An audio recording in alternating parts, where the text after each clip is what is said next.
Pemirsa, dalam sesi tanya jawab dengan wartawan di ruang Oval White House, Presiden Amerika Serikat Donald Trump membantah laporan mengenai pemecatan Chairman the Federal Reserve Jerome Powell. Meski demikian, ia menyatakan tengah mempersiapkan kandidat selanjutnya yang akan menjabat sebagai orang nomor 1 di Bank Sentral Negeri Paman Sam tersebut mulai tahun 2026.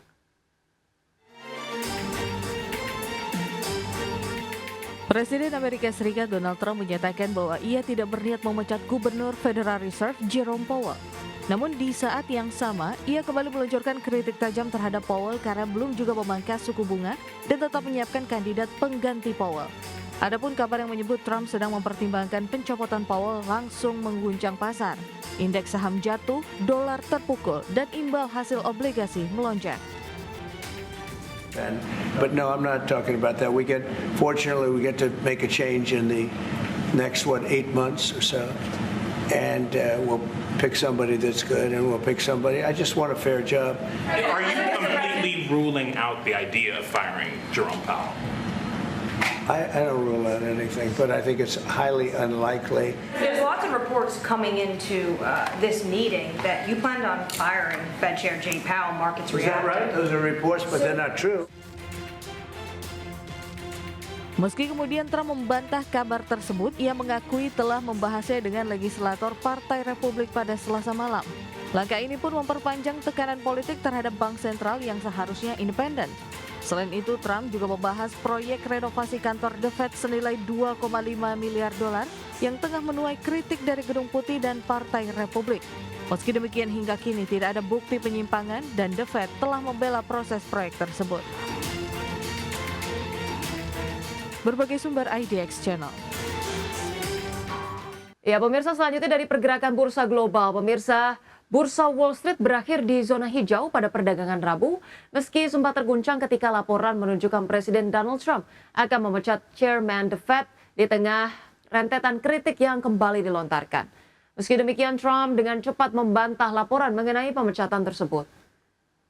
Pada perdagangan Rabu, pemirsa, indeks Dow Jones Industrial Average ditutup menguat 0,53% ke level 44.254. Indeks S&P 500 naik 0,32% ke posisi 6.263 dan indeks Nasdaq Composite menguat 0,25% ke posisi 20.730. Sementara itu, pemirsa, bursa saham Eropa merosot pada Rabu di tengah adanya ketidakpastian dengan saham chip terpukul keras setelah ASML mengumumkan penurunan pertumbuhan pendapatan, sementara laporan mengenai Presiden Donald Trump yang mempertimbangkan pemecatan Jerome Powell juga menekan sentimen pasar. Indeks DAX Jerman melemah 0,21% ke posisi 24.009. Indeks FTSE 100 Inggris terkoreksi 0,13% ke level 8.926 dan indeks CAC Prancis turun 0,57% ke level 7.722,09.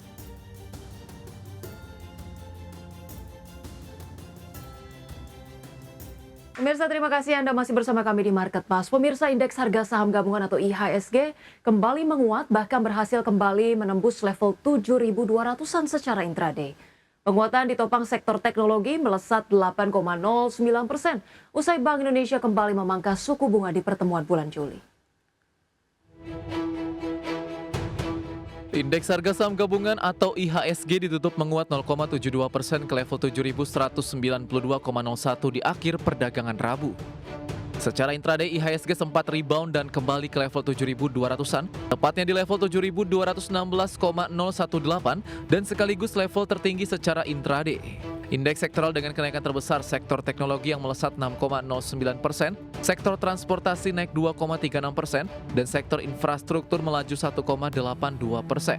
Sedangkan indeks sektoral yang melemah adalah sektor barang konsumen cyclical turun 0,08%. Emiten blue chip menjadi penggerak utama laju IHSG. Saham PT DCI Indonesia Tbk menjadi penopang utama gerak IHSG dan juga penopang penguatan signifikan sektor teknologi dengan ditutup menguat 19,99% di level Rp186.050 per saham dengan kontribusi mencapai 40,59 indeks poin. Selanjutnya saham PT Swasta Tika Sentosa Tbk atau DSSA ditutup menguat 3,86% di level Rp64.600 per saham dan menyumbang 9,28 indeks poin ke IHSG. Emiten pendatang baru saham PT Chandra Daya Investasi Tbk kembali menguat signifikan dan catatkan arah dengan menguat 24,80% di level Rp780 per saham dengan sumbangsi 4,76 indeks poin. Saham Bumi ditutup menguat 7,08% di level Rp121 per saham, berkontribusi 3,14 indeks poin, dan saham PT Bank Negara Indonesia Persero Tbk atau BBNI ditutup menguat 1,98% di level Rp4.130 per saham, menyumbang 2,9 indeks poin ke IHSG. Fokus pasar di Rabu tertuju kepada keputusan Bank Indonesia yang kembali memangkas suku bunga acuan sebesar 25 basis poin menjadi 5,25% di Juli 2025. Suku bunga deposit facility juga turun menjadi sebesar 4,5% dan suku bunga lending facility turun jadi 6,0%.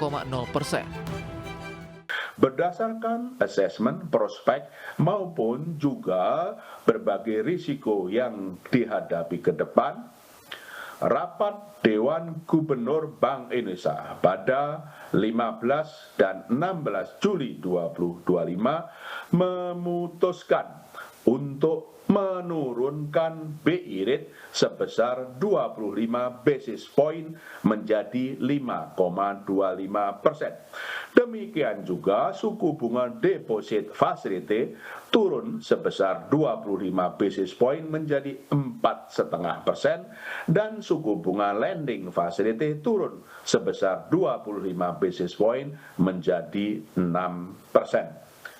Keputusan ini konsisten dengan makin rendahnya perkiraan inflasi tahun 2025 dan 2026 dalam sasaran. Ini adalah pemangkasan suku bunga ketiga dalam tahun ini. Terakhir, BI memangkas suku bunga sebesar 25 basis poin di Mei lalu. Berbagai sumber IDX Channel. Pemirsa, laju inflasi tahunan Inggris mencapai level tertinggi sejak Januari 2024, sebagian besar didorong oleh kenaikan harga transportasi dan pangan. Hal ini menimbulkan keraguan atas langkah Bank of England dalam pelonggaran kebijakan moneter. Indeks harga konsumen meningkat menjadi 3,6% pada bulan Juni, dari sebelumnya 3,4% pada bulan Mei secara bulanan, kemudian harga konsumen naik 0,3%, dibandingkan kenaikan sebelumnya yang diperkirakan sebesar 0,2%.